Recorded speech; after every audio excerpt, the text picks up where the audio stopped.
예수님 찬양. 우리 다시 한번 예수님 찬양. 예수님 찬양. 예수님 찬양. 예수님 찬양합시다. 예수님 찬양. 예수님 찬양. 예수님 찬양합시다. 할렐루야. 할렐루야.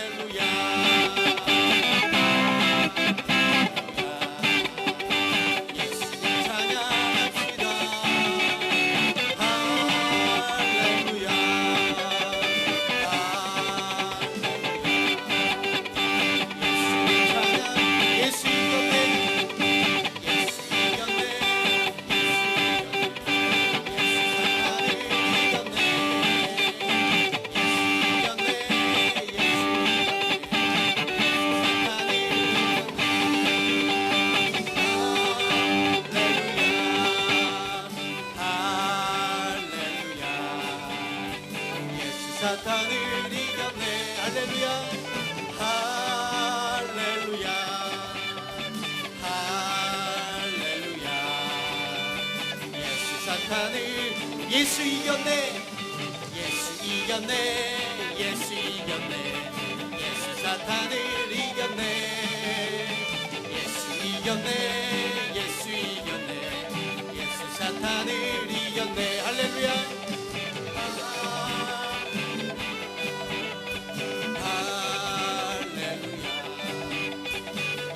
사탄을 이겼네. 할렐루야. 할렐루야. 예수 사탄을 예수님 권세. 예수님 권세. 예수님 권세. 예수님 권세. 내 권세. 예수님 권세. 예수님 권세. 예수님 권세. 내 권세. 할렐루야. 할렐루야. 할렐루야. 예수님 권세 내 권세.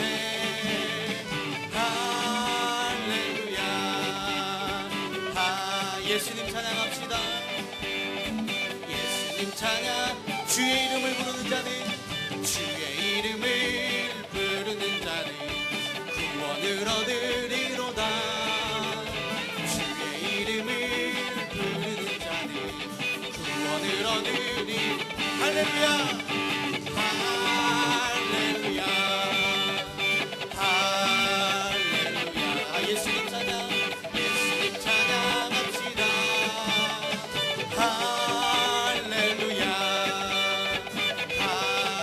할렐루야. 예수님 찬양. 우리 다시 한번 예수님 찬양. 예수님 찬양. 예수님 찬양. 예수님 찬양합시다. 예수님 찬양. 예수님 찬양. 예수님 찬양합시다. 할렐루야. 할렐루야. 할렐루야. 예수님 찬양합시다. 할렐루야.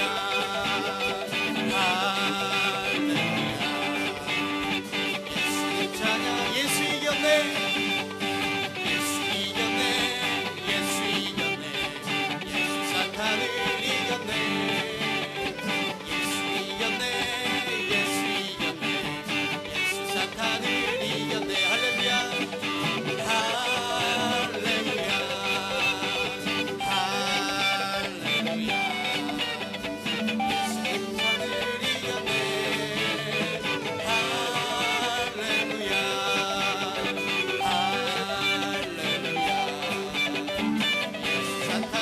예수님 권세. 예수님 권세. 예수님 권세. 예수님 권세. 내 권세. 예수님 권세. 예수님 권세. 예수님 권세. 내 권세. 할렐루야. 할렐루야. 할렐루야. 예수님 찬양합시다. 할렐루야.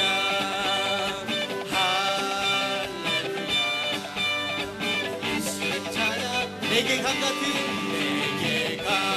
같은 평화 내게 강 같은 평화 내게 강 같은 평화 넘치네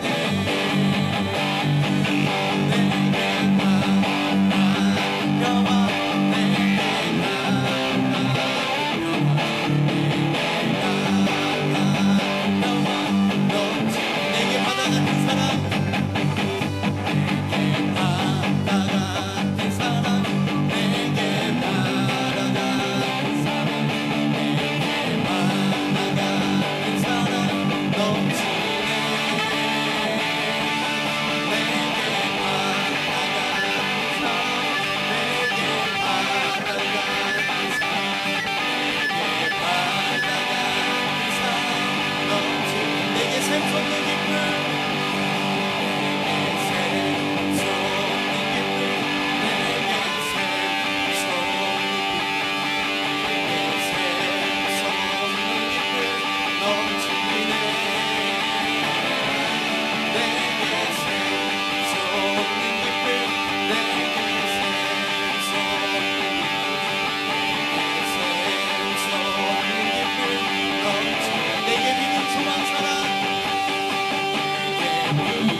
사랑 넘치 내게 믿음 소망 사랑 내게 믿음 소망 사랑 내게 믿음 소망 사랑 내게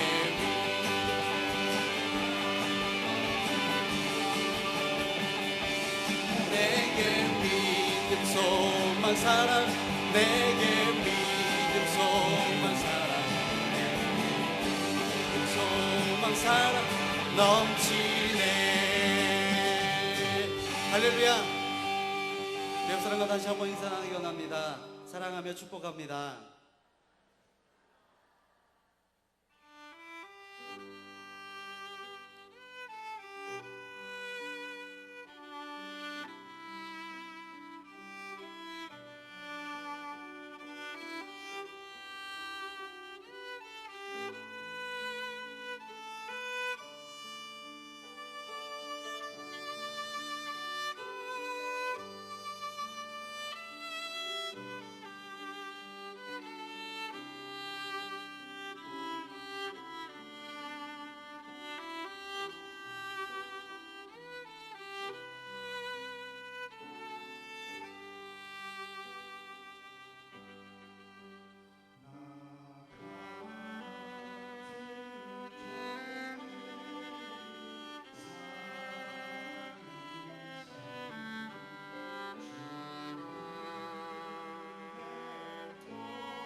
함께 고백하기 원합니다. 나 같은 죄인 살리시 나 같은 죄인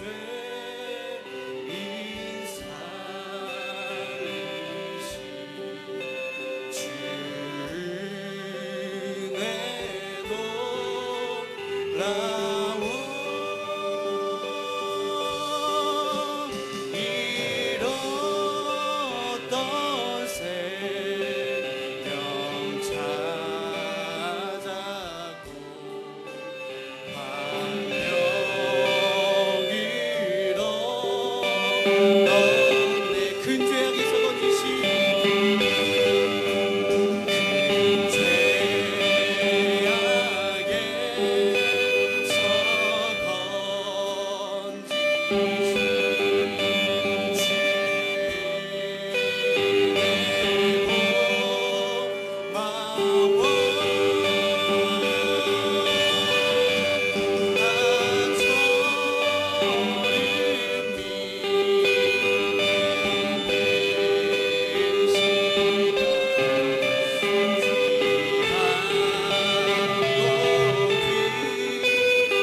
거기서 우리 영원히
우리가 오늘도 우리 가운데 은혜를 부어달라고 주여 세 번 부르시고 통성으로 기도하겠습니다.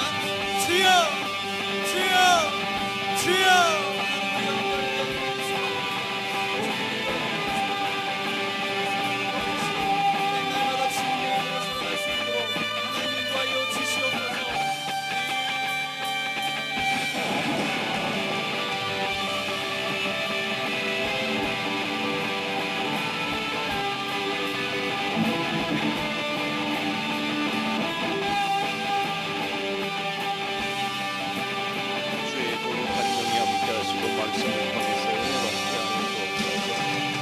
성령께서 우리를 새롭게 하시고 하나님의 은혜를 향하여 깊이 나아가는 생명 있는 성도가 되게 하시고 주님의 교회 공동체가 되게 하여 주옵소서. 저희를 통하여 영광을 받으시기를 예수 그리스도의 이름으로 기도하옵나이다. 아멘. 신앙 고백하겠습니다. 나는 전능하신 아버지 하나님 천지의 창조주를 믿습니다. 나는 그의 유일하신 아들 우리 주 예수 그리스도를 믿습니다. 그는 성령으로 잉태되어 동정녀 마리아에게서 나시고 본디오 빌라도에게 고난을 받아 십자가에 못 박혀 죽으시고 장사된 지 사흘 만에 죽은 자 가운데서 다시 살아나셨으며 하늘에 오르시어 전능하신 아버지 하나님 우편에 앉아 계시다가 거기로부터 살아있는 자와 죽은 자를 심판하러 오십니다. 나는 성령을 믿으며 거룩한 공교회와 성도의 교제와 죄를 용서받는 것과 몸의 부활과 영생을 믿습니다. 아멘. 하나님의 말씀은 잠언서 16장 9절의 말씀을 봉독하겠습니다. 잠언서, 여기 볼륨이 너무 낮은데 이쪽에 조절을 좀 해봐요. 됐습니다. 그만두세요. 잠언서 16장 9절의 말씀 그대로 두세요. 16장 9절 함께 봉독하겠습니다. 사람이 마음으로 자기의 길을 계획할지라도 그의 걸음을 인도하시는 이는 여호와시니라. 아멘.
감사합니다.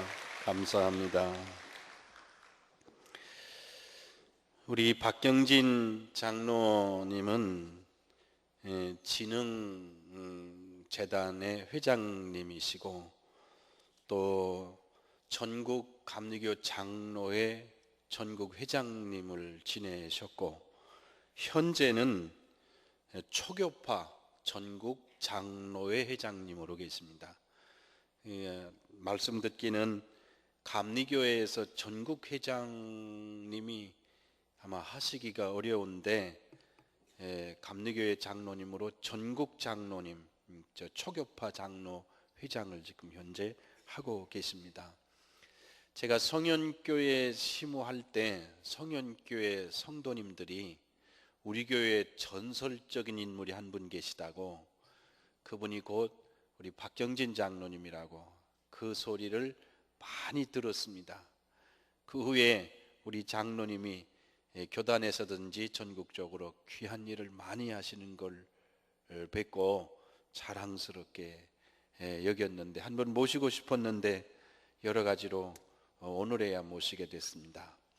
우리 박 장로님 제가 소개하면 건국 이후에 이렇게 뜨거운 사랑의 박수는 못 받아봤다. 그럴 만큼 우리 뜨거운 환영을 좀 해주시길 바랍니다. 우리 박경진 장로님 나오시겠습니다.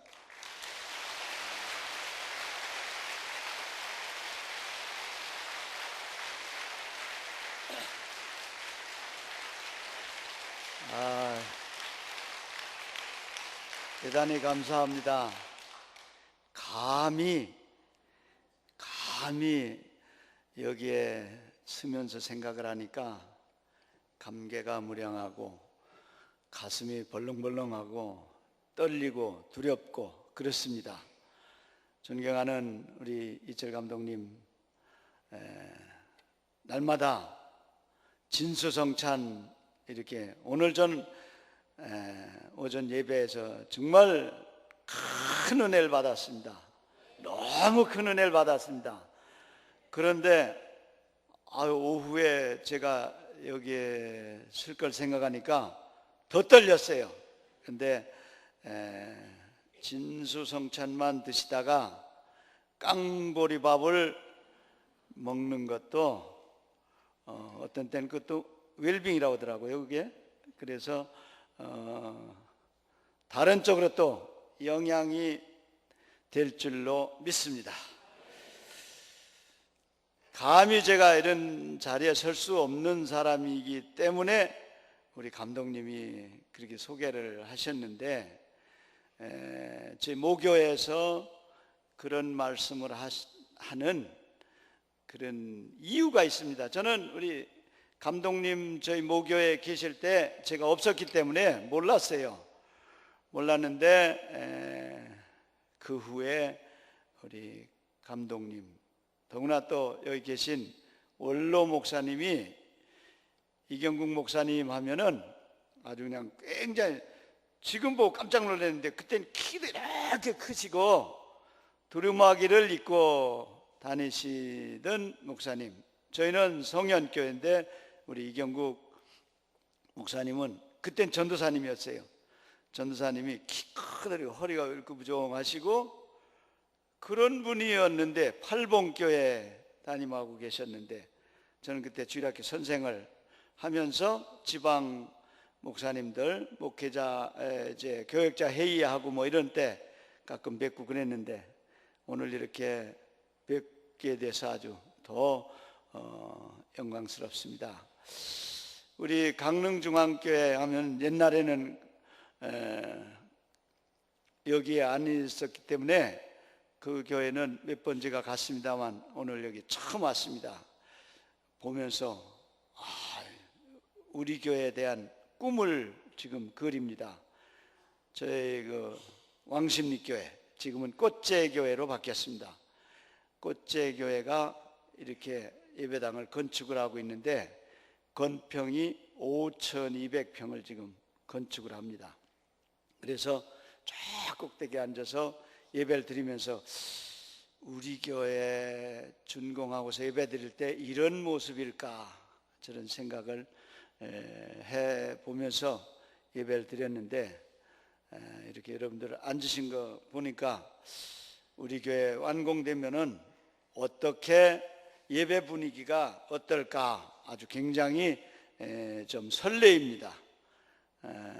여러분들 이렇게 물론 빈자리가 지금은 많습니다만 오후 예배니까 저희 교회는 이렇게 큰 교회를 지어놓고 과연 어느 정도 비중일까 가슴이 설레면서 어떻게 채울 수 있을까 그런 생각도 해봅니다. 저희 교회 담임 목사님은 45살에 오셨는데 오셔서 처음부터 머리 드세요, 눈 뜨세요, 크게 뜨세요, 아멘 하세요, 이런 말씀 막 하셔서 제가 목사님 모셔오는 일에 참 앞장서서 이렇게 모셔왔는데 굉장히 젊은, 우리 계시던 목사님은 한갑이 지난 목사님이었고 이제 45 되신 젊은 목사님이 오셨는데 오시자마자 집회 시간에 막 그래요. 눈 크게 뜨세요, 이래요. 그냥 아멘 하세요, 이러니까 부작용이 없을까, 괜찮을까 그러면서 굉장히 조마조마했습니다. 제가 선임 장로 입장에서. 그런데 지금은 목사님 말씀이 떨어지기가 무섭게 아멘, 아멘.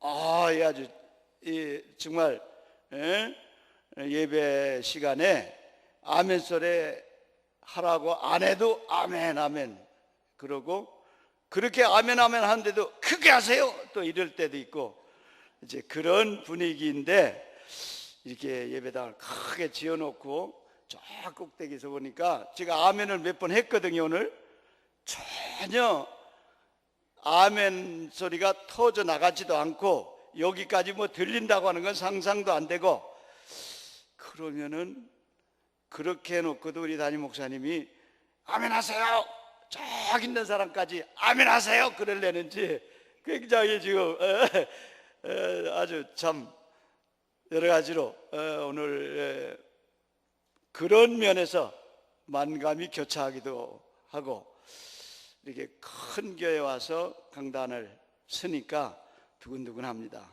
우리 모교에서 저를 참 여러 가지로 말씀을 아마 하셨는 것 같은데, 왜 그러냐 하면은 그 이유부터 먼저 말씀을 드려야 되겠어요. 제가 초등학교 2학년 때 예수를 믿었습니다. 6.25 전쟁 후에 피난민들이 피난보따리 학교 구석에다가 피난보따리 쌓아놓고 예배 드리는데, 그것을 보고 저 사람들 춥고 배고픈 사람들인데 어떻게 저렇게 찬송을 하고, 좀 신기하기도 하고 호기심도 있고, 그래서 참여한 것이 계기가 돼서 예수를 믿었습니다. 저는 우리 어머니가 10남매를 낳으셨는데 9번째, 여기 10남매 낳으신 분들 뭐 별로 없으실 것 같아요.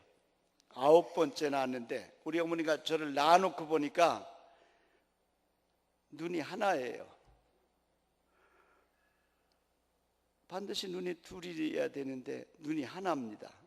그러니까 어머니가 눈까지 이렇게 떠보면 동자는 말짱한데 또 이렇게 하면 보는 거는 이상이 없는 것 같은데 눈꺼풀이 덮여 있어요. 덮여 있어요. 그러니까 내내 눈 하나인 거예요. 어머니 늘 장독대에다가 찬물 떠다 놓고 삼신할머니 기저 인연이 죽일려니요, 인연에게 참 벌을 내리더라도 우리 아들 눈뜨게 해달라고 그렇게 빌었답니다. 저는 못 봤잖아요. 그렇게 빌었답니다. 그게 일주일, 한 달, 1년, 2년, 제가 21년, 21살에 지금 정도로 제가 서울에 안과에 가서 지금 정도로 수술을 했습니다. 그러니까 눈 하나짜리가 어려서부터 크는 거예요.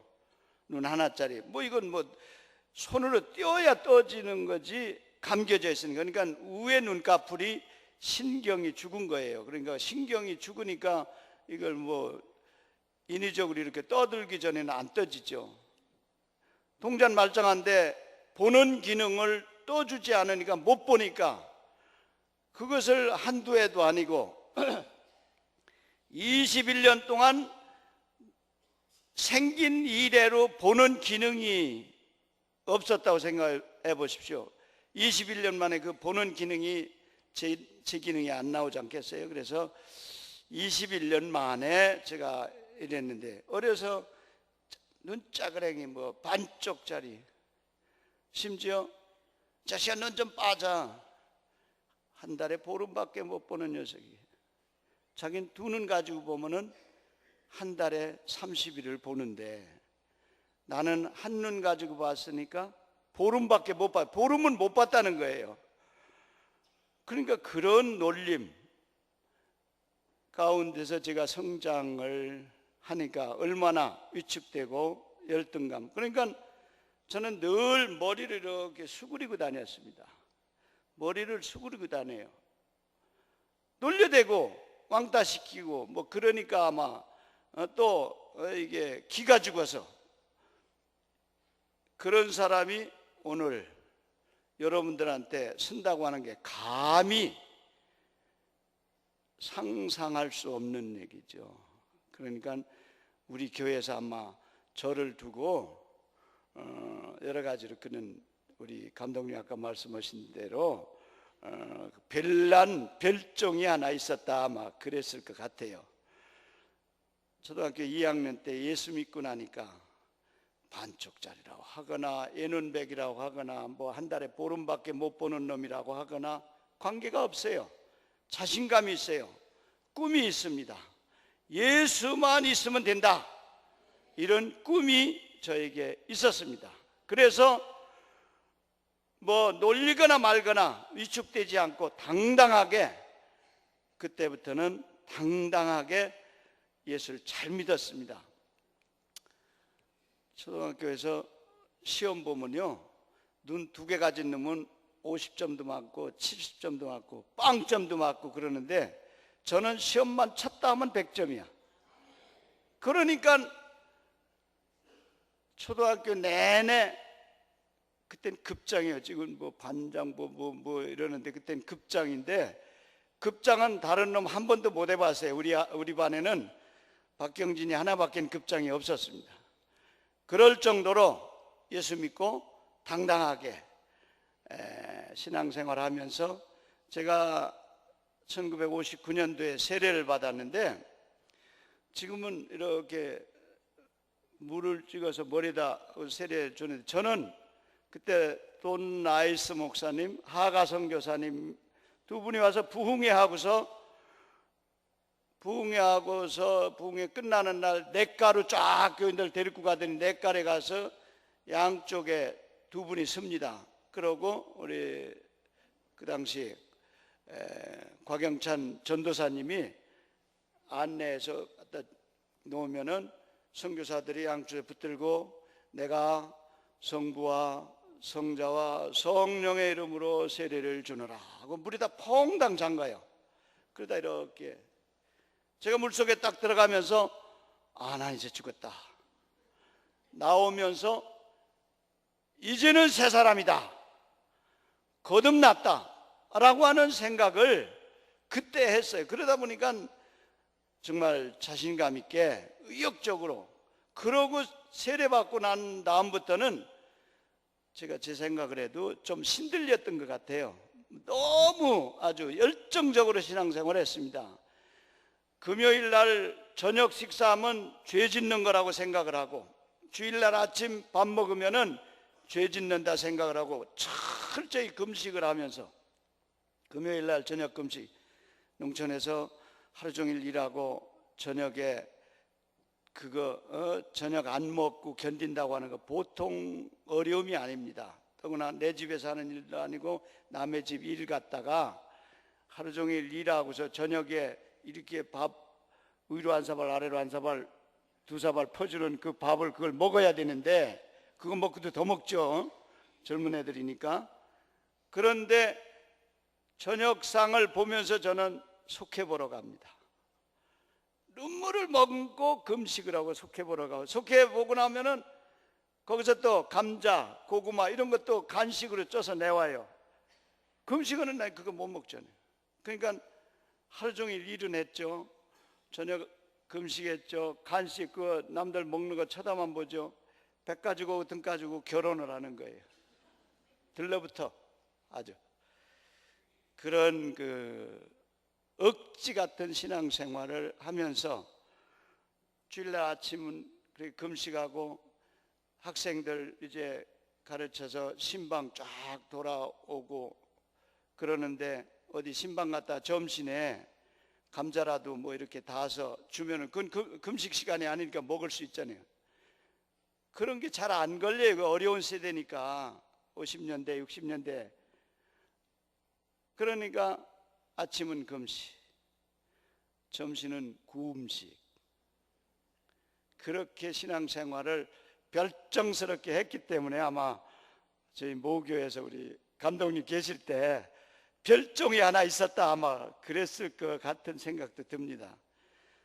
그렇게 신앙생활을 하면서 제가 참 눈을 21살 때 떴는데 제가 이게 어떻게 하다 보니까 초등학교 졸업할 때 선생이 야, 다 면회 가서 호적 등본 떼와라.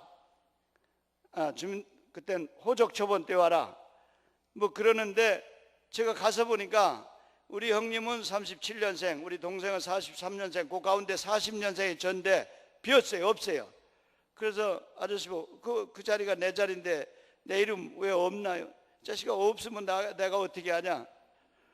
그래서 그럼 그 자리가 내 자리는 거기다 나 넣어주시오. 안 돼, 이 자식아. 그럼 어떻게 하랍니까? 네 동생 43년 다음에 44년 여기다 넣어줄게.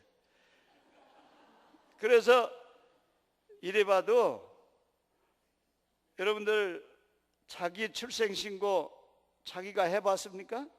저는 출생신고 그래도 제가 한 사람입니다. 제 출생신고는 제가 했어요. 집에 들어와서 아버지한테 아버지 왜 저는 호적이도 없습니까? 그랬더니 그래 그때 구장이 한명석이었는데 명석이 그 녀석 보고 올려주라고 그랬는데 여지까지 안 올렸어 그러더라고요. 그래서 아버지가 그 구장한테 야 나 막둥이 하나 또 낳네 호적에 좀 올려주게. 그 이름을 뭐라 그럴까요? 이름 안 졌는데 올해가 무슨 해지? 올해 경진년이죠. 40년이 경진년이잖아요. 맞죠? 그러니까 올해 경진년이죠. 그러니까 야 그럼 경진이라고 그러게. 구장한테 이름도 경진이라고 지어주었어. 가서 올리기만 하면 40년생으로 됐을 건데 안 올려가지고 제가 출생신고를 하다 보니까 4년 늦게 됐잖아요. 4년 늦게 되다 보니까 신체검사도 늦게 해서 제가 27살에 군대를 갔습니다. 눈이 하나짜리가 어떻게 군대 갑니까? 근데 21살에 눈을 띄워놨잖아요. 그러니까 신체검사에서 그것도 나이가 제대로 됐으면 21살쯤이면 신체검사 다 하고 그럴 때니까 군대 안 가게 아마 그랬을 텐데 21살에 눈을 띄워놓으니까 신체검사에서 이게 군대 오라고 그래서 가서 그것도 김신조 덕분에 만 36개월 이틀 못 지낸 36개월을 군대 생활을 마치고 그때는 이미 결혼해놓고 군대 갔으니까 군대 안 갈 줄 알고 일찍 결혼을 했는데 결혼해서 딸 하나 낳아놨는데 군대 오라고 그래서 군대 갔죠. 제대하고서 시골에서 우리 아버지가 평생 머슴살이만 했기 때문에 가난하잖아요. 그러니까 눈도 못 고쳐졌지. 그래서 우리 동생이 공돌이 43년생 동생이 일찍 공순이로 서울에 가 취직해갖고 돈 벌라고 오빠 내가 눈 고쳐줄게 이리 와 올라와 그 편지에서 그 동생의 덕분으로 눈을 요 정도 거쳐놨어요. 그래서 군대 생활 마치고 어차피 아무것도 없는 맨주먹으로 살 바에는 넓은 데서 살자 그러고 서울에 가서 서울에 정착을 할 때 완전히 두 주먹 쥐고 이불 보따리만 애들 둘 데리고 이불 보따리만 시외버스에다 싣고 서울에 유인상 전도사님 댁 마루에다가 이불 보따리 내려놓고 첫날을 지낸 것이 서울 시민이 됐습니다. 10년 동안 참 안 해본 일 없이 다 했습니다. 피나는 고생이라 그러죠. 그런 고생을 하면서 안 해본 일이 없습니다. 뭐 막노동판에 주로 이제 그런데 니아까도 끌고 뭐 그래서 그런 환경에서 서울 생활을 10년 동안 그렇게 고생하면서 이사를 10년 동안 계산해 보니까 25번 다녔더라고요.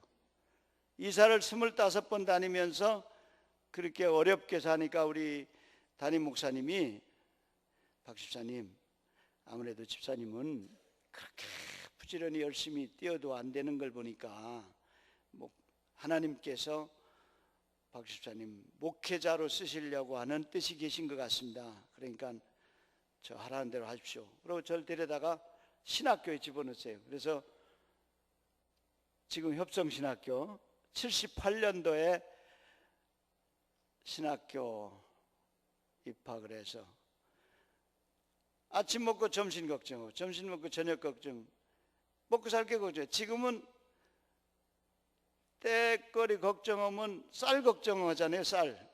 저는 쌀 걱정은 사치스러운 용어라고 쌀 걱정을 해볼 수가 없었습니다. 겨우 밀가루 걱정, 또 물국수 살 돈 있냐, 이 물국수 살 걱정. 우리 딸이 지금 얼마에 65년생이니까 한 50 가까이 됐죠. 그 딸이 어렸을 때 100원짜리 들고 가면 구멍가게에서 물국수 한 뭉태기 이걸 줘요. 그러면 그거 갖다 끓이면은 우리 4식구 먹을 만해요. 그러니까 구멍가게에서 우리 딸 이름이 은혜인데 은혜 왔니? 그래야 될 텐데 은혜 왔니가 아니고 100원짜리 왔니? 그 이름이 100원짜리야. 물국수 100원짜리 사러 다니는 100원짜리. 그 100원짜리 왔니? 그러고 여기 있다. 그러고 물국수가 한 덩어리. 그때는 물국수 해서 덩얼덩얼해서 한 뭉치씩 이렇게 놨다가 사러 오면 그 봉다리다가 담아주는데 그 딸이 그걸 사다가 주면 그걸 물 붓고 끓여서 뭐 헹구기나 하나요? 물 붓고 끓이면 먼지가 있거나 뭐 때가 묻었거나 그냥 끓이면 그거 한 끼 먹는 거죠. 그렇게 10년 동안 살다가 신학교 들어가서 78년에 들어가서 82년에 졸업할 때쯤 되니까 먹고 사는 문제가 해결이 돼요. 이제 최소한도 먹는 것 가지고 고민하진 말아라. 먹는 것 때문에 신경 쓸 일은 없도록 하나님이 채워주셨습니다. 그래서 82년도에 처음으로 제가 일본을 견학을 갔어요. 일본 가서 보니까 우리나라에 비해서 그때 82년도만 해도 그때 달러가 230원일 텐데 그거 바꿔가지고 앵화가 그랬는데 일본을 보면서 느끼는 게 세상이 이렇게 이런 세상에 사는데 우리는 뭐냐 이런 생각을 하면서 내가 지금 기독교 문화사업을 하는데 기독교 문화사업을 오늘 제목이 기독교 문화 창달이죠. 저는 평생을 기독교 문화 창달 이게 제 아주 그냥 머릿속에 깊이 잠재되어 있습니다. 기독교 문화 창달, 한국 기독교 문화 토착화 뭐 이런 용어. 일본 갔다 와서 내가 기독교 문화 사업을 한다는 그때도 이제 달력 만들 때니까 한다는 사람이 무언가 보아야 되지 않겠느냐. 그래서 유럽을 가서 봐야 되겠다. 기독교 문화에 찬란한 꽃이 핀 유럽 문화를 봐야 되겠다. 일본을 가보니까 맨 불교 그런 문화잖아요. 그러니까 세상이 그렇게 휘황찬란한 거는 보이는데 기독교 문화는 아니야. 그러니까 기독교 문화 사업을 하려면 유럽을 봐야 되겠다. 그러고서는 그 다음에 83년도에 여전히 새빵 살 때니까 빚을 얻어가지고 유럽 견학을 갑니다. 83년도에 빚을 얻어가지고 새빵살이 하는 사람이, 그때는 뭐 관광이라고 하는 용어는 별로 쓰지 않던 시대입니다. 그래서 유럽 기독교 문화를 보러 갑니다. 친구 한 사람, 그 사람은 운수 사업을 하는 친구인데 그 사람은 경제력이 있어. 그러니까 야, 유럽 한번 구경 가자, 유럽 가자 해가지고 둘이서 유럽을 가서 3주 동안 유럽 문화를 봤습니다. 그냥 머리가 삐죽삐죽 쓰고 등에서 정말 땀이 쩍쩍 나고 소름이 쫙쫙 끼칠 정도로, 이야, 가는 데마다 이야, 바티칸 성당 입이 벌어져 갖고 다물어지지 않을 정도예요. 그것을 3주간 동안 보면서 이것이 기독교 문화고, 이 유럽 전체가 기독교 문화의 찬란한 이 문화, 야, 우리 대한민국 어떻게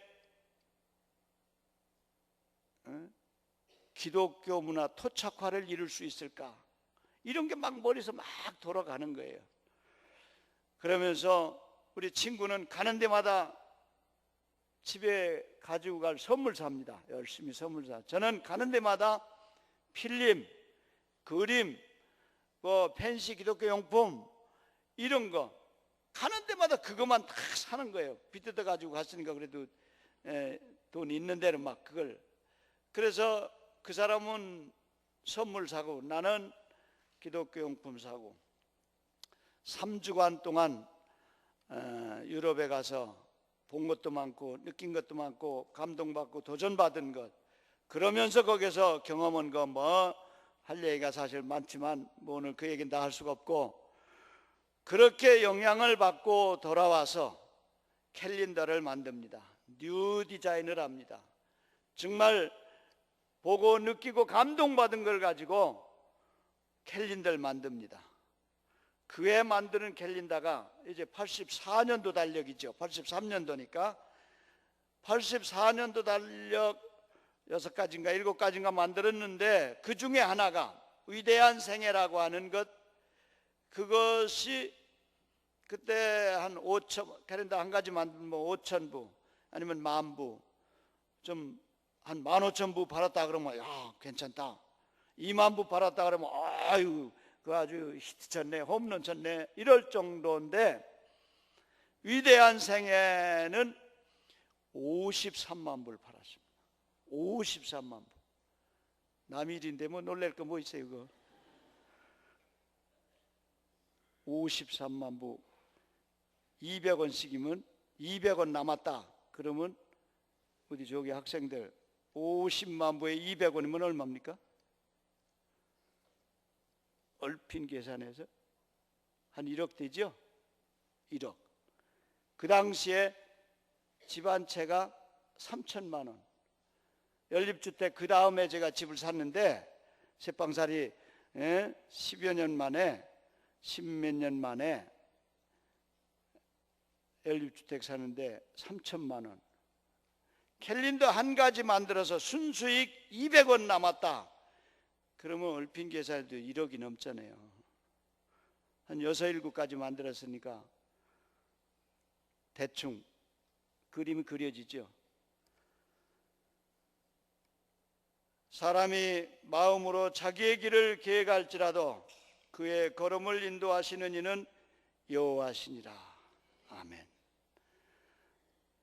목회자가 되라고 신학교를 보내고 또 갈 수 수 없이 신학 공부를 해서라도 앞으로 애들 공부는 어떻게 하랍니까? 그러니까 저 하라는 대로 하세요. 그러고 신학교 들여보냈는데 하나님 뜻은 내 생각은 너희 생각과 다르니 아마 그러신 것 같아요. 그래서 83년도 이후 급성장을 합니다.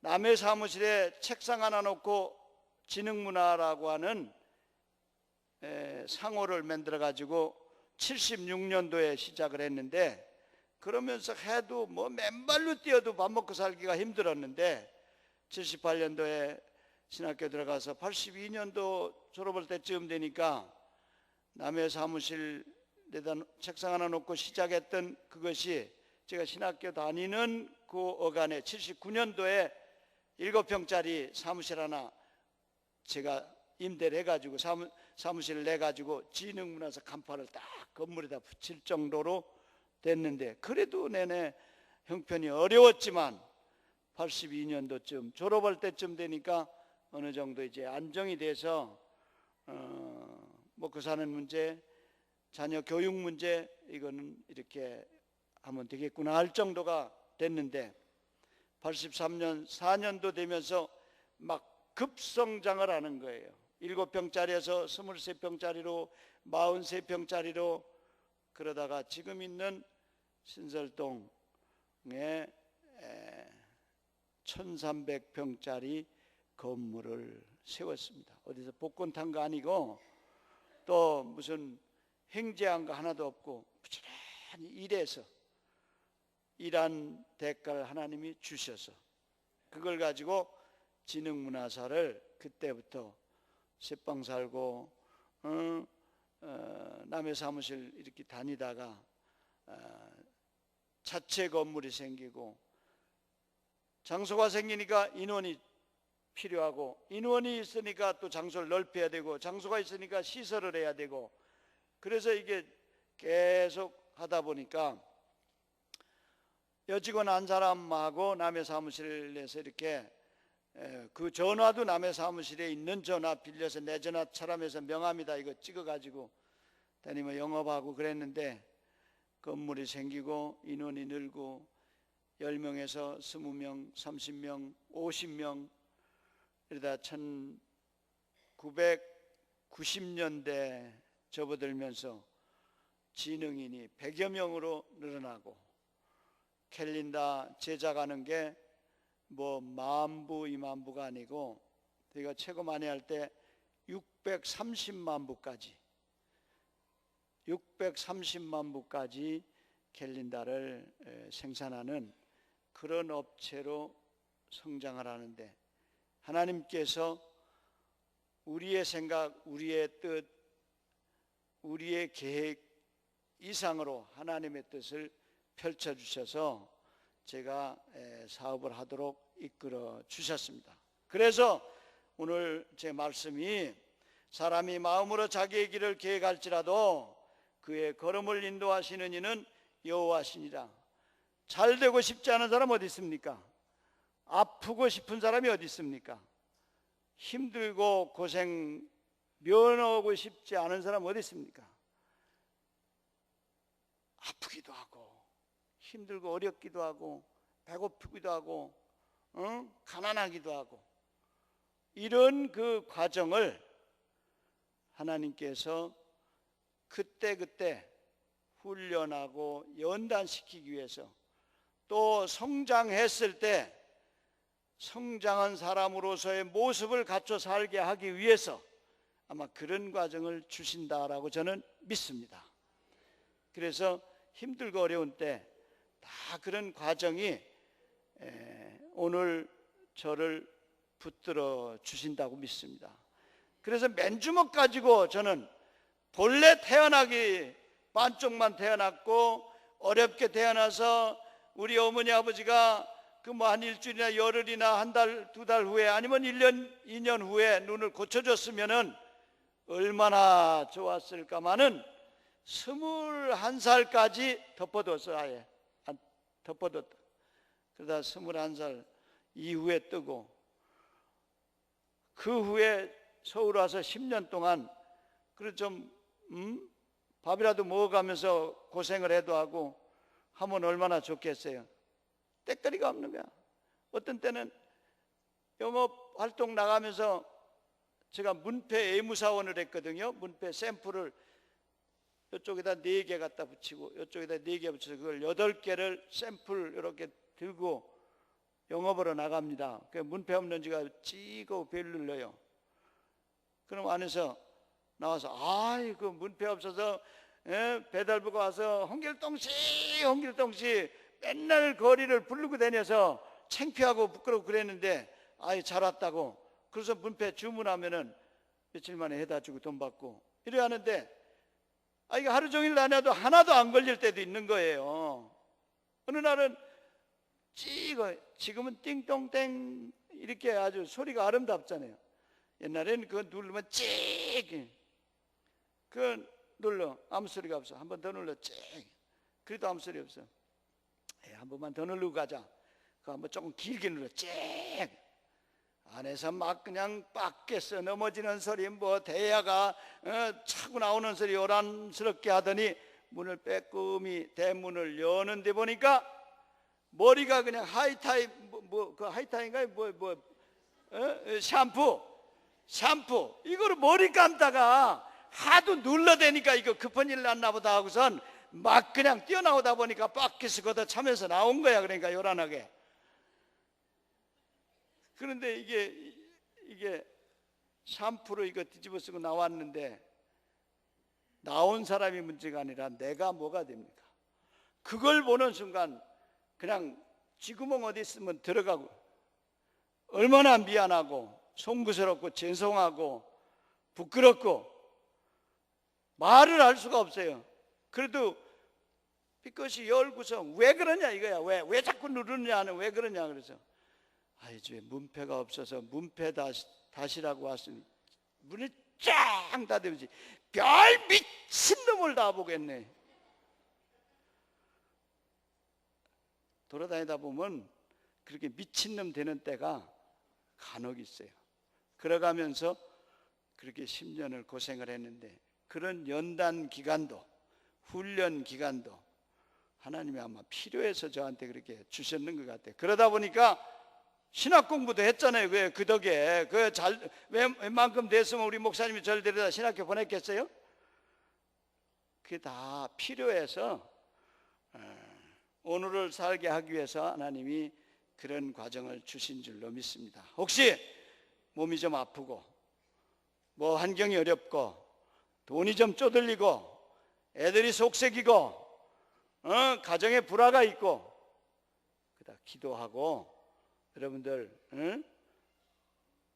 적절히 훈련시키기 위해서 필요한 사람 만들기 위해서 그런 과정이 있나 보다 생각하고 열심히 기도하시기 바랍니다. 저도 그렇게 해서 어려운 과정 거치면서 지나오다가 1996년이 저희 진흥문화 창사 20주년 됐습니다. 맨주먹 쥐고 남의 사무실에서 남의 책상에다가 참 거기에 명함을 걸고 시작을 한 게 20주년이 됐어요. 20주년 되고 생각하니까 사람이 나와서 성년이 되면은 자기 나름대로 자기 길을 걸어가야 하는 것처럼 우리 회사도 올해가 20주년이다.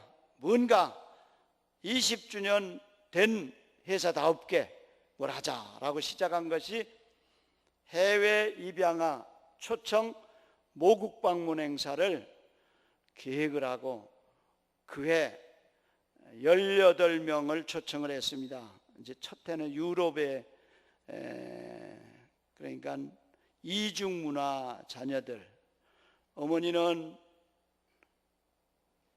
코리아에 별 볼 일이 없는 신분의 여성, 아버지는 독일의 1등 국민. 그 속에서 태어난 아이가 성장을 하면서 우리 어머니도 아버지처럼 독일 사람이었다면 하면서 열등감을 가지고 갈등을 빚고 성장을 하는 거예요. 그런 얘기를 들으면서 와봐라.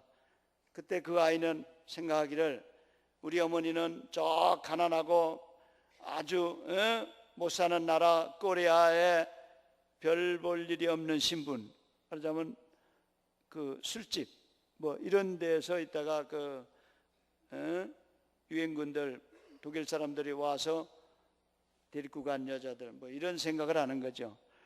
그런 가운데서 자라는 아이들 데리고 와라.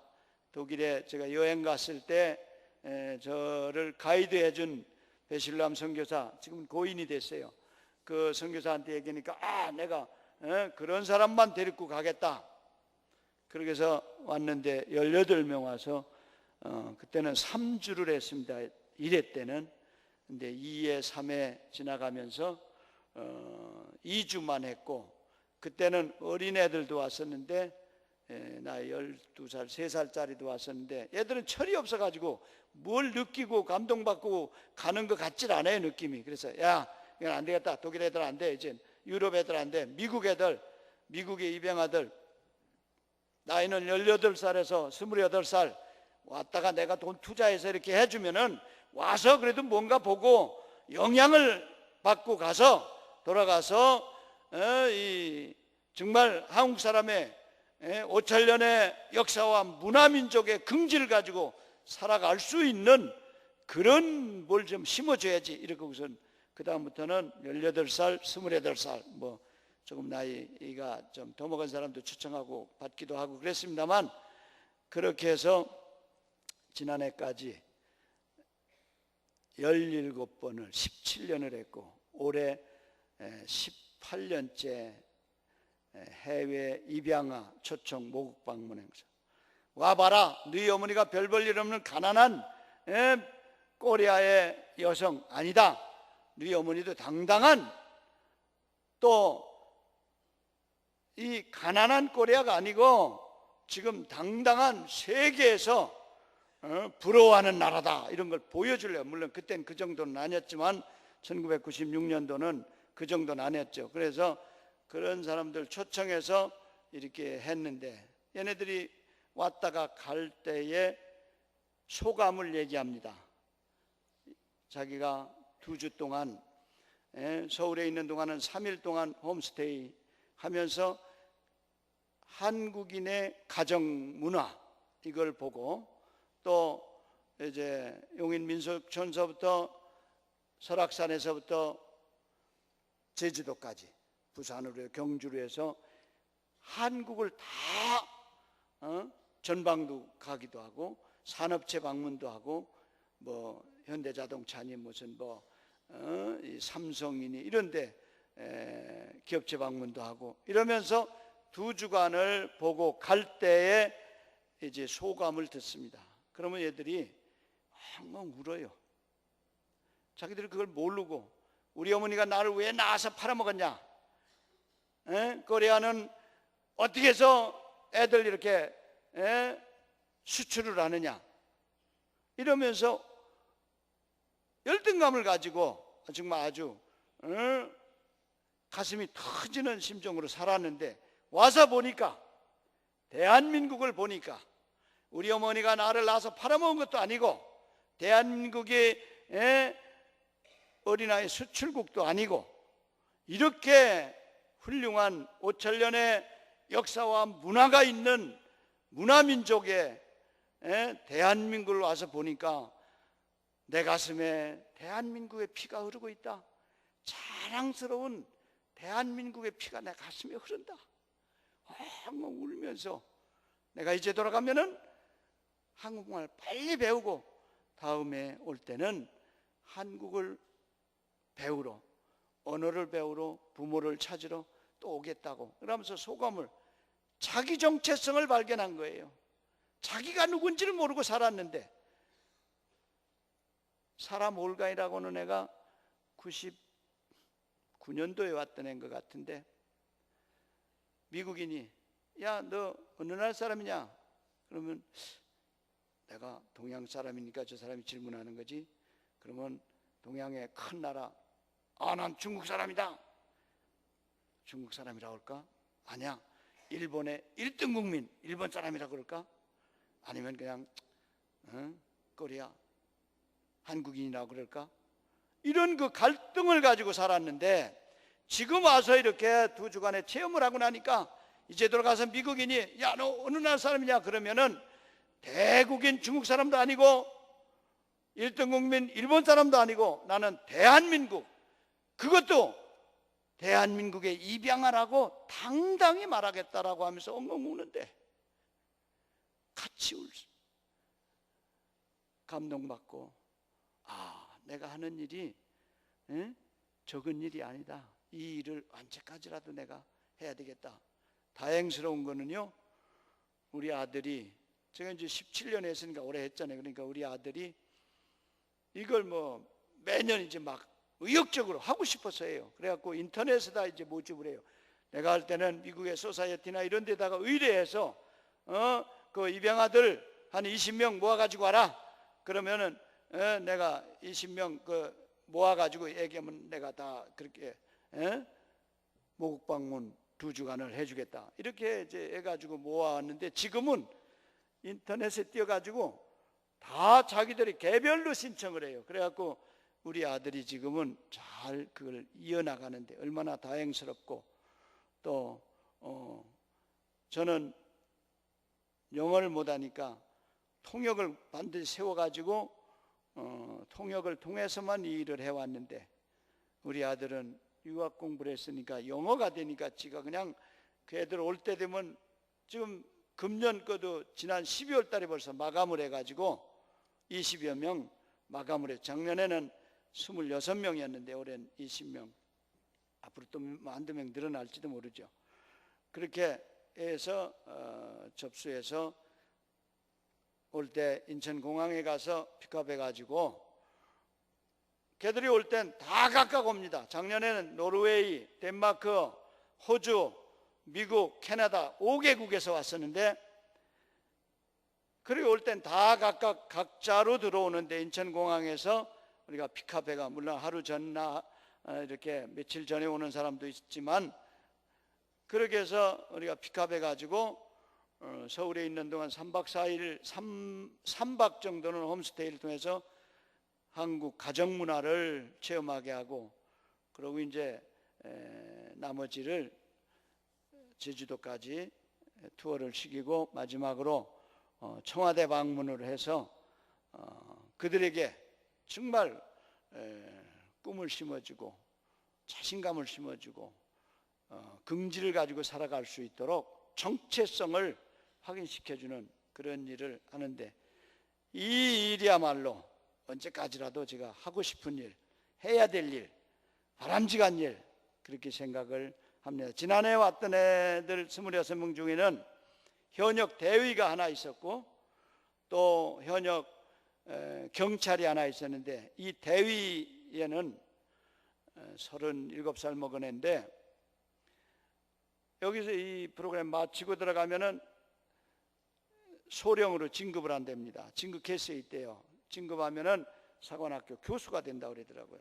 그러면서 얼마나 반듯하고 정말 얼마나 정말 참, 야, 너가 여기에 있었더라면 어떻게 커서 어떤 존재가 됐을지 모르는데 부잣집에 입양돼 가가지고 그렇게 정말 훌륭한 사람이에요. 자랑스럽다.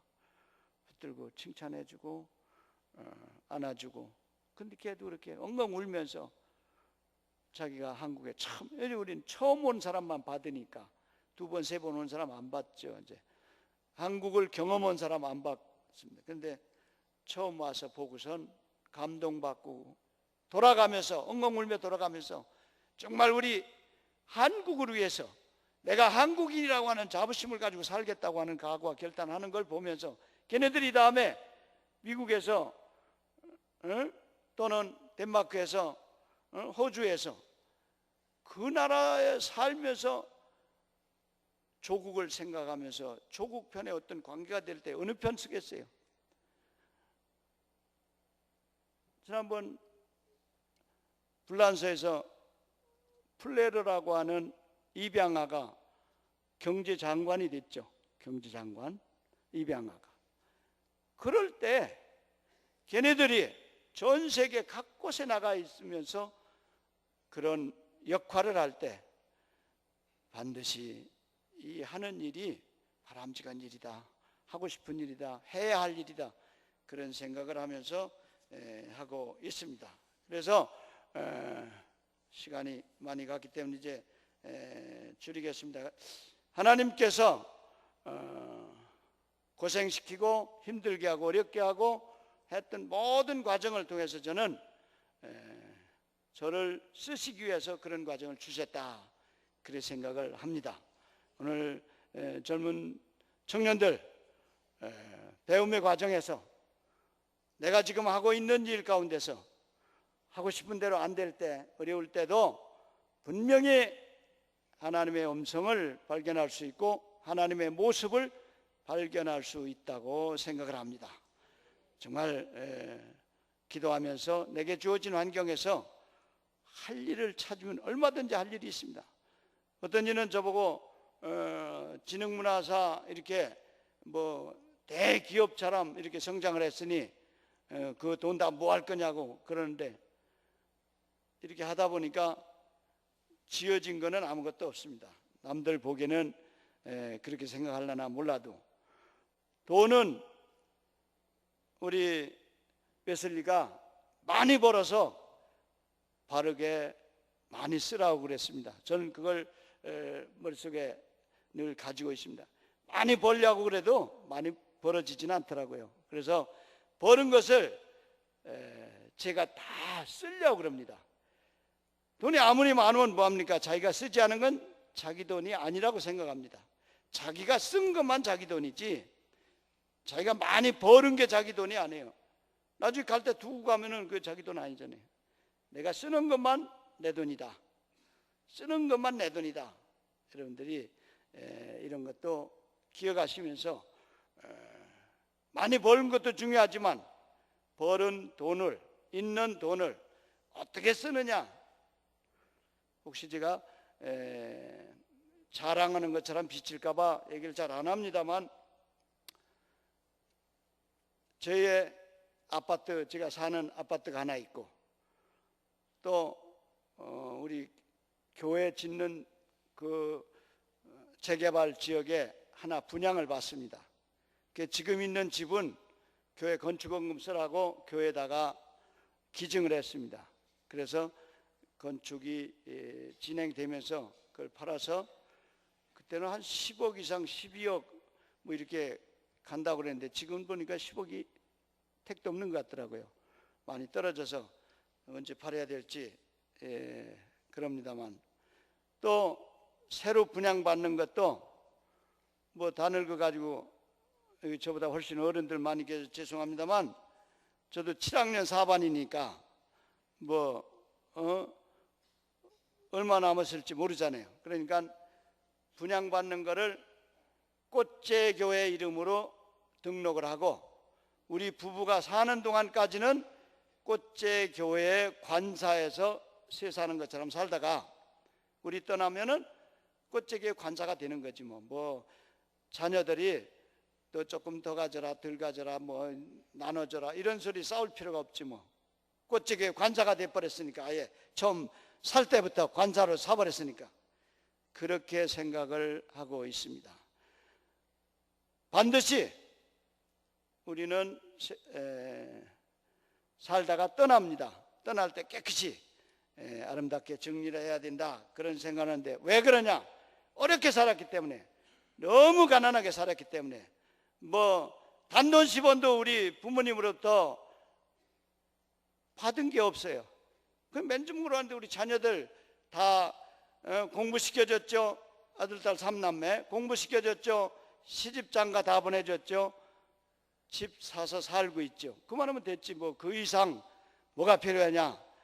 그렇게 저는 어려운 환경에서 태어났고 성장을 했고 어려운 삶을 살았습니다. 오늘날 우리 대한민국은 얼마나 좋은 나라입니까? 다 그렇게 어려운 시대를 살던 우리 대한민국 국민들, 지금은 세계에서 가장 부러워하는 나라가 됐습니다. 이런 부러운 나라에 사는 우리는 정말 부러운 나라에 사는 국민답게 살아야 된다고 생각합니다. 우리나라 이게 얼마나 세계 다른 나라 돌아다니며 보면서 우리나라처럼 자랑스러운 나라가 어디 있을까? 없습니다. 가장 세계에서 가장 부러운 나라, 살기 좋은 나라라고 저는 그렇게 생각합니다. 몇 가지를 제가 이렇게 뽑아왔어요. 지금 세계에서 우리나라가 23개 국가 중에서 면적은 110번째, 북한 합해봐야 84위랍니다.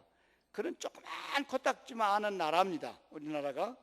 인구는 세계에서 25위, 북한까지 합치면 17위가 된답니다.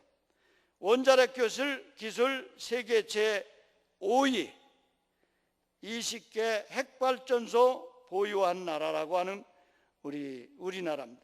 조선 기술이 선박, 제조 기술이 세계 1위, 또 국방비 규모가 세계 8위, 군사력 세계 6위, 자동차 기술 세계 6위, 연간 350만 대 이상 자동차를 생산하는 강국입니다.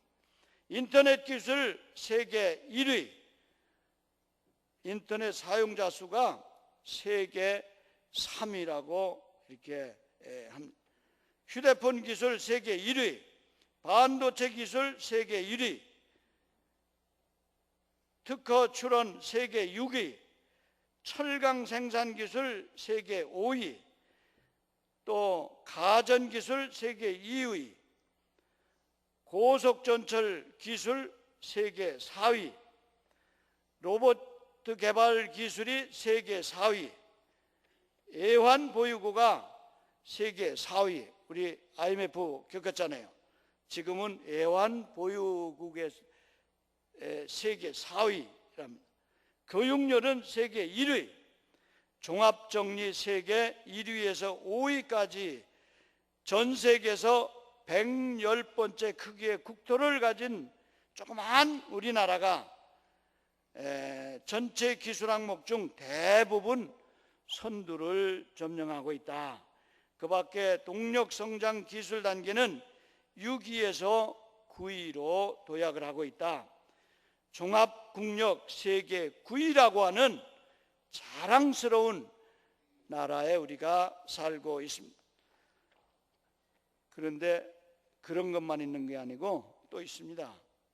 거짓말 세계 1위, 뇌물 주기 세계 1위, 무책임 정치 그것도 세계 1위, 노동쟁이 하는 거 그것도 세계 1위, 가짜 제조하는 것도 1위랍니다. 아무튼 이런 것은 빨리 고쳐야 할 일이고 우리 세계에서 가장 부러운 나라, 자랑스러운 나라에 우리가 살고 있습니다. 6.25 전쟁 전후에서 우리가 70달러를 넘지 않던 세계에서 가장 가난한 나라에서 이렇게 부강한 나라를 이루었습니다. 어려움을 딛고 여기까지 왔습니다. 혹시 여러분들 가운데 지금 어려움, 애로사항, 불만족 이런 것이 있더라도 우리 기도하면서 그것을 잘 극복하고 이기고 내게 주어진 하나님의 뜻이다. 극복해야 될 하나님의 뜻이다. 감당하라고 주시는 내게 주어진 일이다 생각을 하고 기도하면서 승리하는 여러분들 다 되시기 바랍니다. 기도하겠습니다. 은혜로우신 아버지 하나님, 부족하고 연약하고 보잘것없는 저희들이지만 하나님께서 많은 사람들 가운데서 택해 주시고 믿음의 좋은 길로 인도해 주시고 날마다 믿음으로 승리할 수 있도록 이끌어 주시는 것을 감사하옵나이다. 그러나 우리 삶 가운데서 다소 힘들고 어렵고 불만스러운 일이 없을 수가 없습니다. 그러나 그 모든 것은 내가 나되게 하기 위해서 하나님께서 그런 과정도 주시는 줄로 믿고 그곳에서 하나님의 놀라운 진리를 발견하고 감사할 조건을 찾는 지혜로운 저희들이 다 되게 해 주시옵소서. 그래서 세계가 부러워하는 나라에 살고 있는 저희들, 이런 나라가 되기까지는 기독교 문화가 이 땅에 이제 이런 아주 향기로운 꽃을 피우고 있음을 감사하면서 내게 주어진 사명을 잘 감당하는 저희들이 되게 해 주시옵소서. 예수님 거룩하신 이름으로 기도 올려옵나이다. 아멘.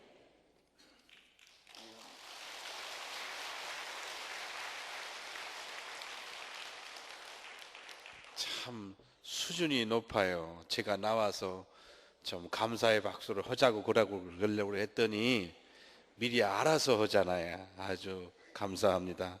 우리 은혜 많이 받았습니다. 장로님께 진심으로 감사드립니다.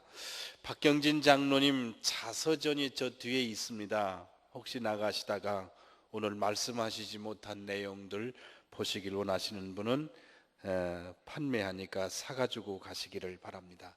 우리 다시 한번 감사의 박수를 좀 해주시길 바랍니다. 감사합니다. 감사합니다. 지난주까지 생일 축하를 못했다면서요. 지난주, 이번 주, 2주 생일을 맞으신 분, 우리 자리에서 일어나시죠. 꼭 쳐다봐야 돼. 이렇게 쳐다봐야 누가 안 일어나나. 그렇게 우리 축복하겠습니다.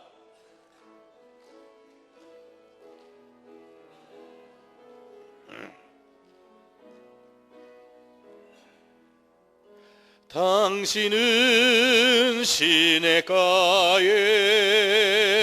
심은 나무라.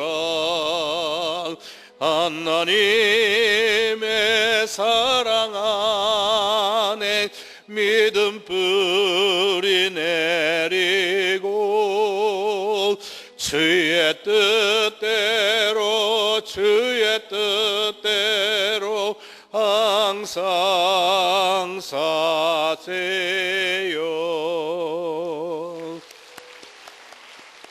축하드립니다. 기도하겠습니다.